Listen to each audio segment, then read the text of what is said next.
cas de la Turquie. Alors, 18, je vais donc évoquer la situation sanitaire en Turquie et je souhaiterais également présenter un état des lieux de la situation dans ce pays depuis le début de l'épidémie et l'évolution donc jusqu'à aujourd'hui de la crise sanitaire en Turquie. Ça va être l'occasion aussi d'aborder quelques-unes des questions et des débats qui ont été soulevés dans ce pays depuis un an, puisqu'il y a eu de nombreux débats politiques en Turquie comme en Europe autour de la crise sanitaire et de sa gestion par les autorités. Je vais donc dans un premier temps aborder la situation sanitaire en Turquie aujourd'hui et également dans un second temps parler de la stratégie qui a été privilégiée par les autorités turques pour lutter contre la pandémie. Et en fonction du temps, j'évoquerai quelques-uns des débats politiques assez intenses qui ont animé la vie politique turque depuis un an. Alors, pour rappeler et introduire un peu le cas de la Turquie, je voudrais souligner le fait qu'au début de la pandémie, au début de l'année 2020, pendant longtemps, pendant plusieurs mois, la Turquie est apparue en quelque sorte épargnée par la pandémie.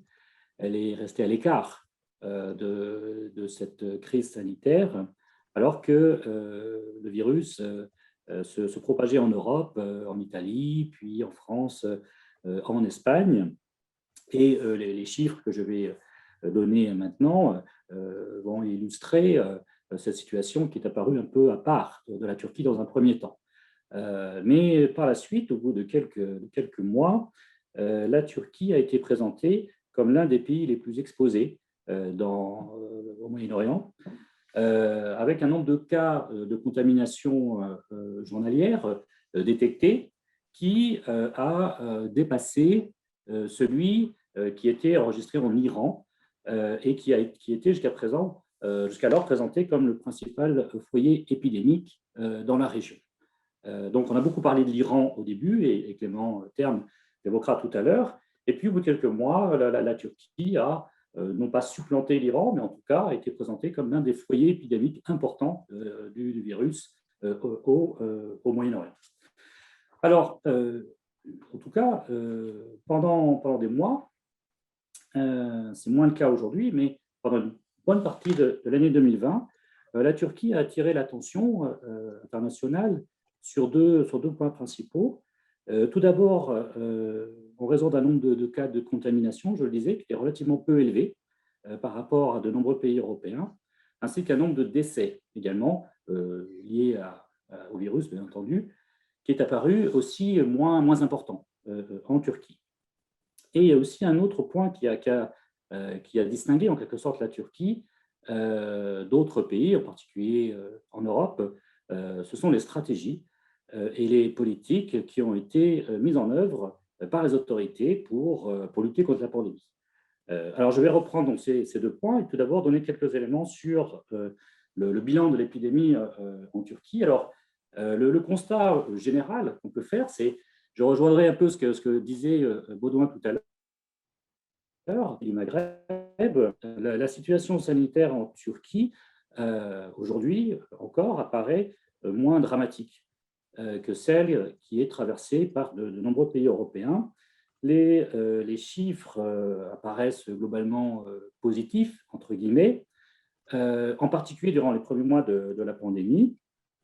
On peut rappeler aussi que la diffusion du coronavirus est apparue plus tardive en Turquie par rapport à d'autres pays, puisque le premier cas d'une personne contaminée a été détecté le 10 mars 2020. Puis le premier décès, donc lié au virus, a été déclaré le 17 mars 2020. Alors, pour se pencher sur les chiffres, il faut se référer à des données officielles qui sont celles du ministère turc de la Santé. Et alors, je vais partager l'écran en principe, vous devez voir à l'écran, je vais les commenter très rapidement, un premier tableau qui présente, donc à partir des données du ministère turc de la Santé, l'état des principaux indicateurs à la date du 25 avril 2021, donc il y a 4 jours, et dans la colonne de gauche et dans la colonne de droite, les indicateurs ou les chiffres totaux, globaux, concernant la propagation du virus en Turquie. Alors, par exemple, on s'aperçoit, il y a quelques jours, que le 25 avril, près de 350 personnes sont décédées en Turquie en raison du virus. Près de 40 000 cas ont été détectés dans la journée et environ plus de 250 000 tests ont été réalisés. Ces chiffres, certains d'entre eux peuvent apparaître assez proches d'ailleurs de ceux que l'on observe dans des pays européens, comme en France par exemple, où il y a aussi actuellement autour de entre 200 et 300 personnes qui décèdent chaque jour, et des cas de contamination déclarés ou détectés par jour qui aussi peuvent atteindre 30 000, 40 000 cas par jour. Donc, aujourd'hui, la situation en Turquie n'est pas fondamentalement différente de celle que traversent un certain nombre de pays en Europe, mais si on se référait à des chiffres plus anciens, donc il y a une année, eh bien, le nombre de personnes décédées chaque jour, ou le nombre de cas détectés chaque jour était beaucoup plus faible qu'ils ne le sont aujourd'hui. Si on regarde maintenant le total depuis plus d'une année, on s'aperçoit qu'en Turquie, officiellement, près de 40 000 personnes, 38 358, sont décédées des suites du virus, et plus de 4 600 000 personnes ont été, ou cas ont été de contamination ont été détectés sur la population turque. Alors ça, c'est le premier type de données. Alors, je les ai empruntées au site internet du ministère turc de la Santé, qui réactualise chaque jour ces données, et donc on peut avoir une évolution des tendances de la pandémie en Turquie. Alors, il y a un autre élément aussi intéressant et qui rejoint une question qui a été posée.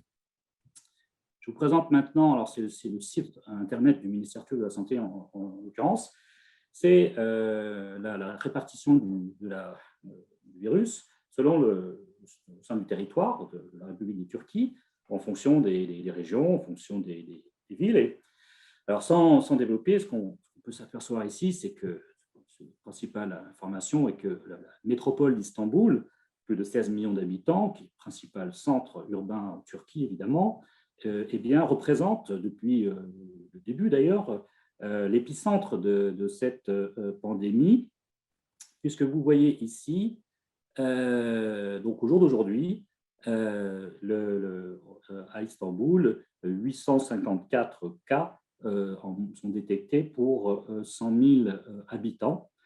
Et lorsque j'ai regardé ce site il y a quelques jours, c'était 920 cas détectés pour 120 000 habitants. Donc il y a des variations, mais ça reste quand même au niveau du territoire, la métropole et la région, l'ouest de la Turquie, qui est la plus touchée, la plus frappée par l'épidémie. Alors on pourrait penser que les grandes villes comme Ankara ou Izmir ou d'autres sont plus touchées. Alors c'est le cas en partie. Vous voyez, Ankara, par exemple, 567, donc l'indicateur du taux de contamination pour 100 000 habitants. Par contre, Izmir apparaît moins touché par la pandémie. Et par ailleurs, il y a d'autres régions. Alors ici, par exemple, sur la mer Noire, autour de Giresun, qui sont aussi durement touchés par la pandémie, en partant de cet indicateur du taux de contamination pour 100 000 habitants. En fait, cette carte géographique montre aussi et surtout que, outre Istanbul, enfin en dehors d'Istanbul, il y a des régions qui ne sont pas du tout touchées ou beaucoup moins touchées par la pandémie, et c'est le cas notamment du sud-est anatolien, les régions kurdes, qui, comme vous le voyez ici, sont beaucoup moins touchées par la propagation du virus. en ce qui concerne la contamination de la population. Alors après, il y a une autre série de données que l'on peut présenter ici. Alors, je reviens à mes tableaux et alors, petite difficulté, voilà. Je ne sais pas si vous voyez actuellement.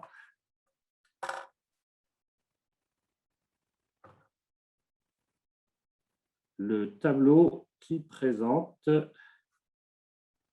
je vais le représenter.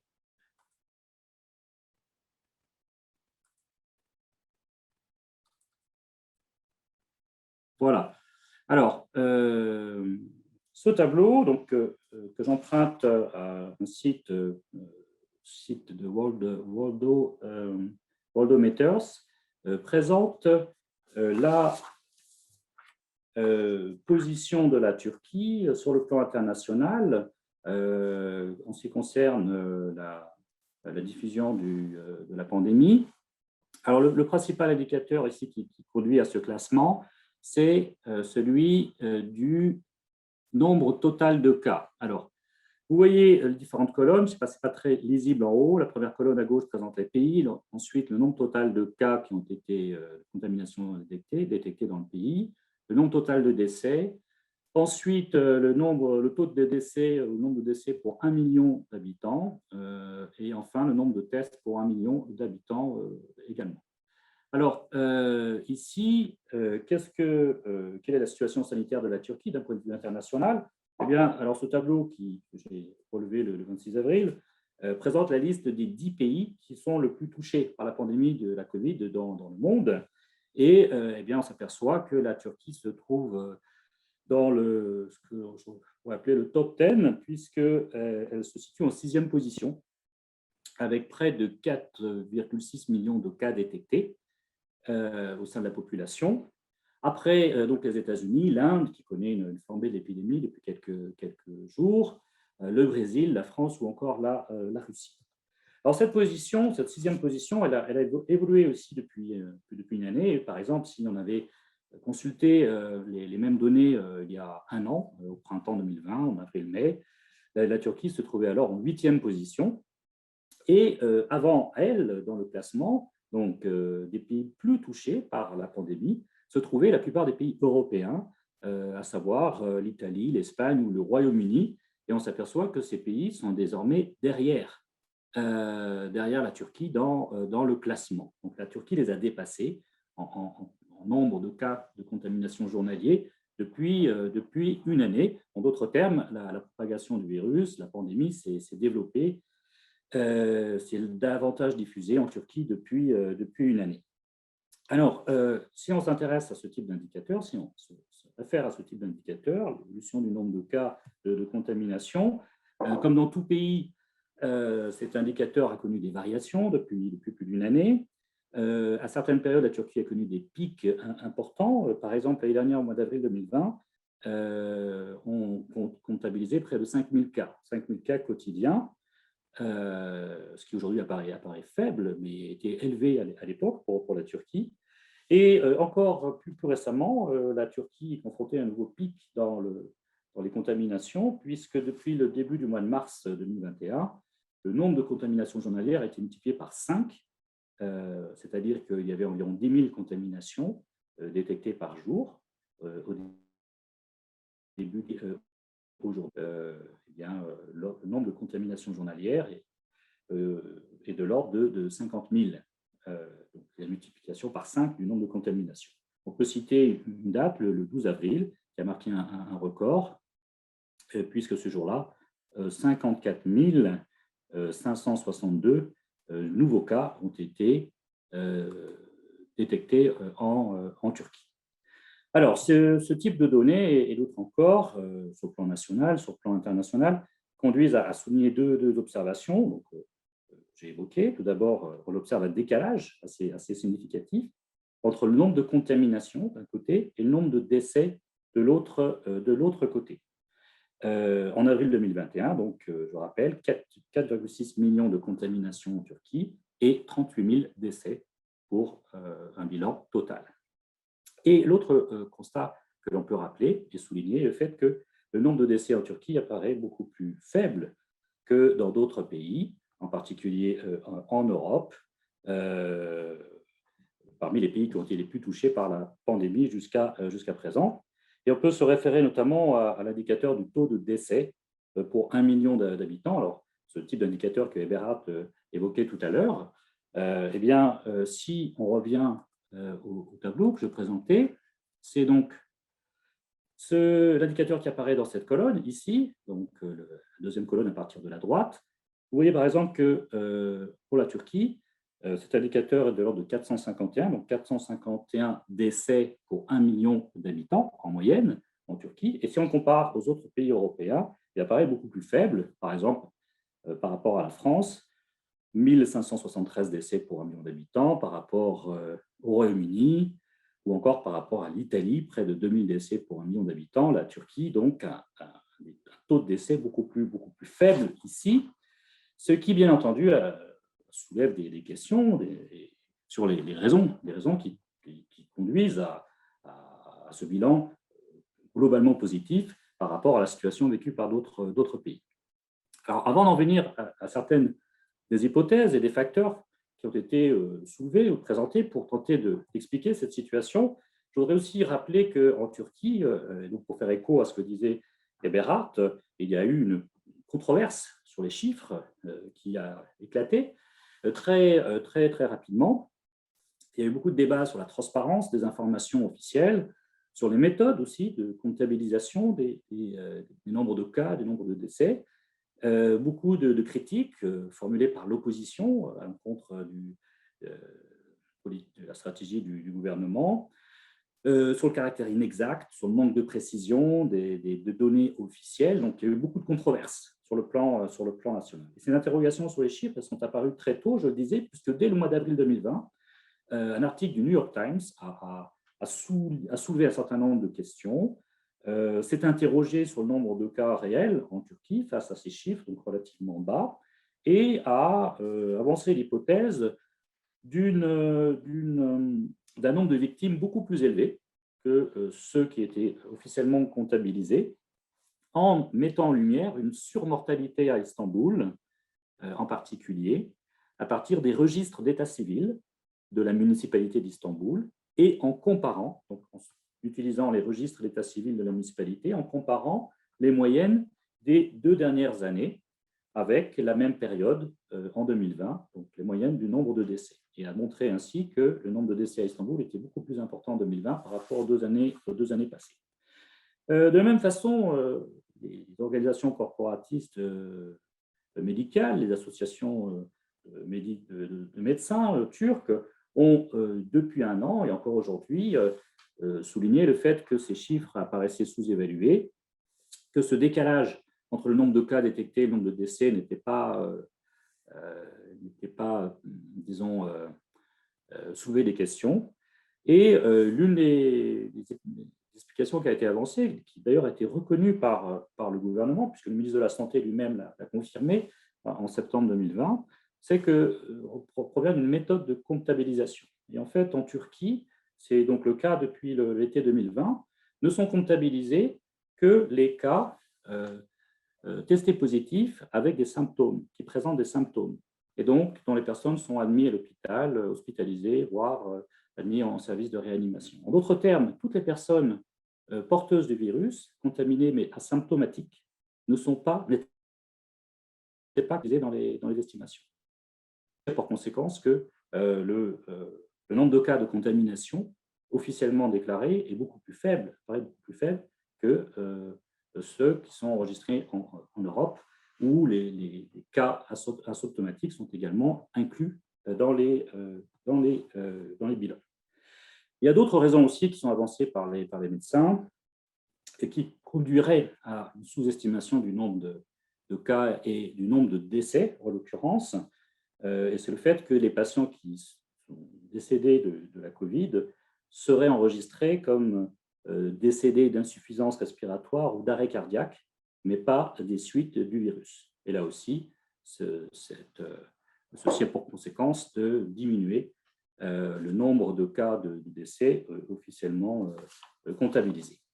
Alors, à partir de là, comment donc expliquer, au-delà de ces polémiques sur les chiffres ou de ces interrogations sur les bilans, comment expliquer cette situation plutôt favorable de la Turquie? Comment expliquer cette résilience de la Turquie? Alors, il y a plusieurs hypothèses qui ont été avancées. Et on pourrait dire ici, on pourrait en souligner trois très, très rapidement. L'une des explications, donc, tout d'abord, relève de la structure démographique du pays. La démographie turque, la structure de la population en Turquie, et le fait que la population turque soit une population majoritairement jeune et par conséquent moins menacée par les suites du virus, est l'un des facteurs d'explication qui a été souvent avancé. Et là, on peut se référer à tous les indicateurs. L'âge médian en Turquie, par exemple, qui est beaucoup plus bas par rapport à ceux des pays européens. En 2020, par exemple, l'âge médian en Turquie était de 31 ans, 31,5 ans, tandis qu'il était en France de 41 ans, voire de 43 ans dans les États membres de l'Union européenne, pour une population turque estimée à 85 millions d'habitants. Et cet écart se creuse d'ailleurs entre les pays européens et la Turquie du point de vue de l'âge médian. Donc, c'est là des indicateurs qui pourraient expliquer cela. Selon d'autres sources, en 2019, par exemple, les enfants âgés de moins de 17 ans en Turquie représentaient 28% de la population, presque un tiers de la population. Et donc, c'est là aussi un élément qui entre en ligne de jeu. Et un autre facteur également qui a été avancé par certains observateurs pour expliquer la différence du nombre de décès entre la Turquie et les pays européens. Pourquoi y a-t-il moins de décès en Turquie? Et cet argument, ce facteur renvoie à l'organisation de la structure familiale. Ça renvoie à une question qui a été posée par Inda tout à l'heure. L'organisation de la structure familiale et la prise en charge des personnes âgées.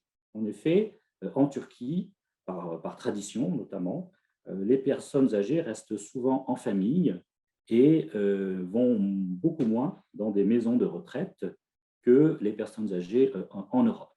Or, en Europe et dans le monde, les maisons de retraite ou les EHPAD en France, par exemple, ont représenté des foyers extrêmement importants de l'épidémie, ont connu un nombre de décès très important parmi leur population.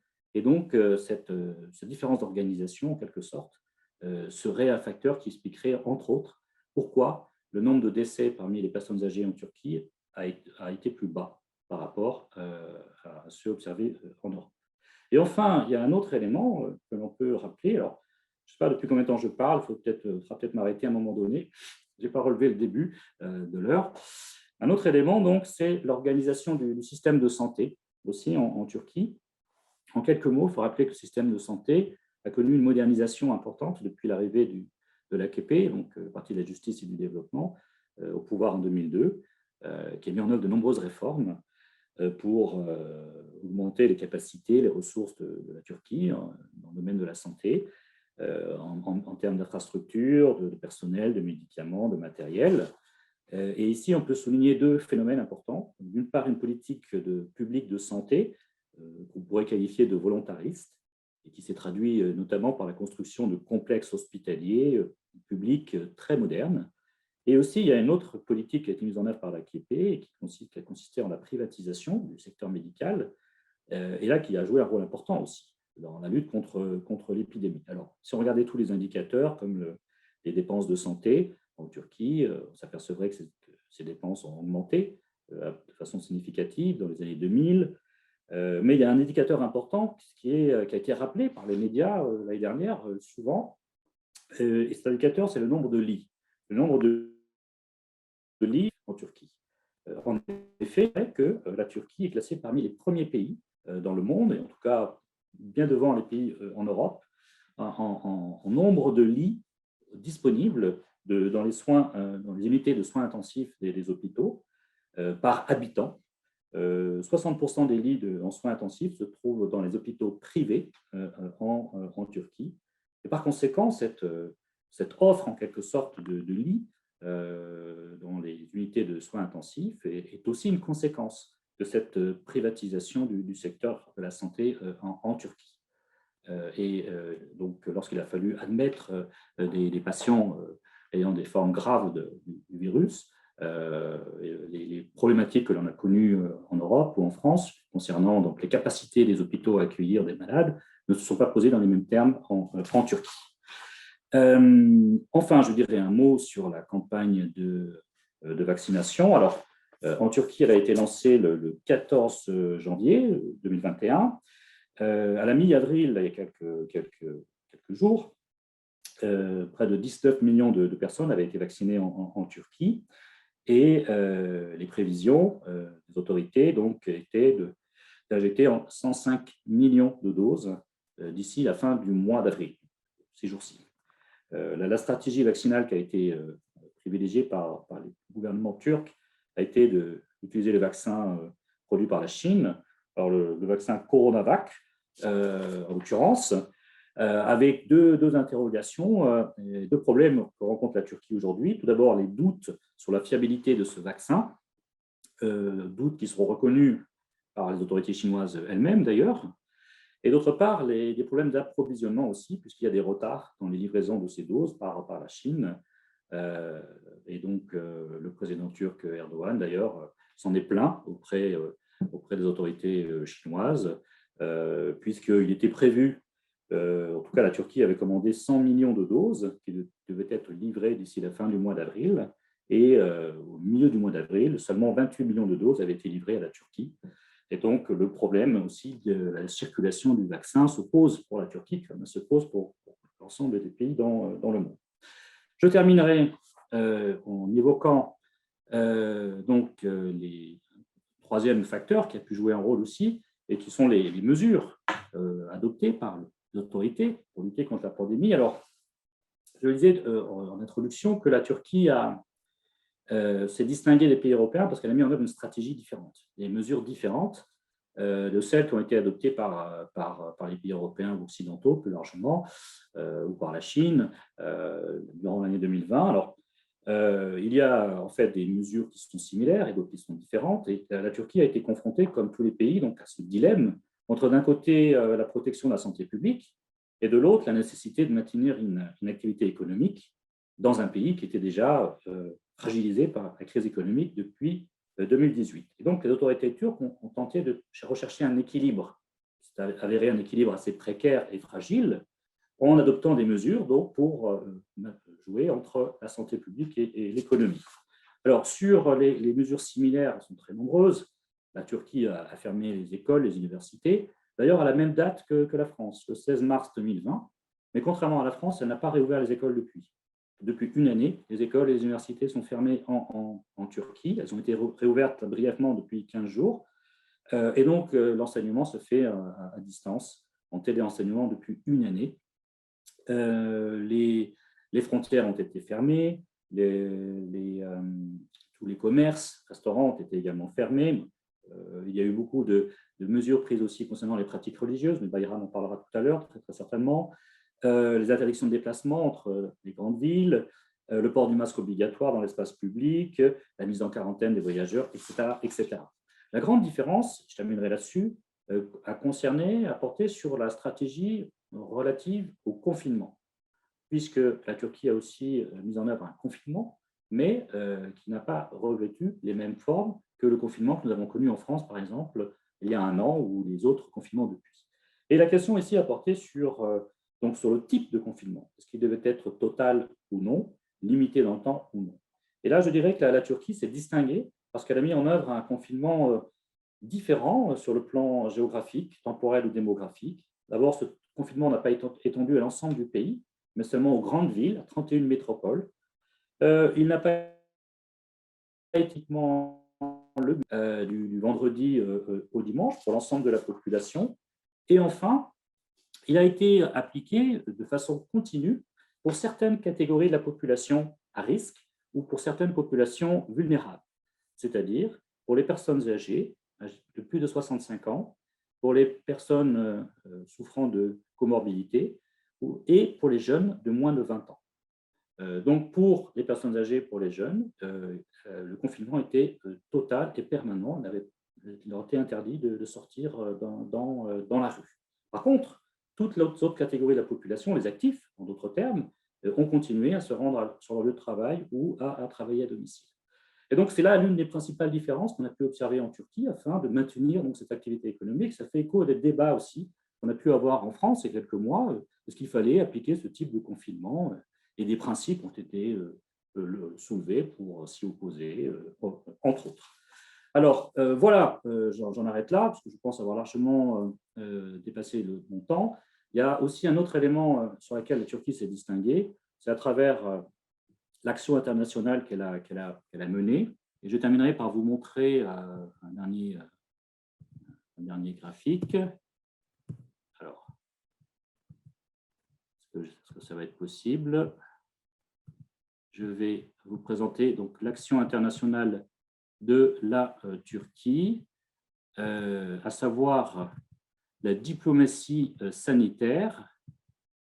La diplomatie sanitaire que la Turquie a déployée à l'étranger au cours de l'année dernière sur la scène internationale. C'est là un trait aussi qui la distingue d'autres politiques menées par d'autres pays.